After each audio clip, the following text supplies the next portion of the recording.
أعوذ بالله من الشيطان الرجيم. بسم الله الرحمن الرحيم.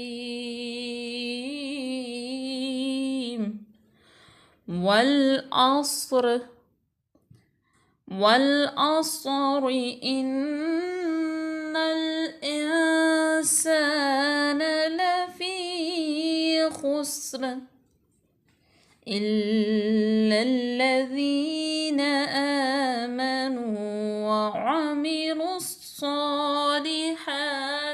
وتواصوا بالحق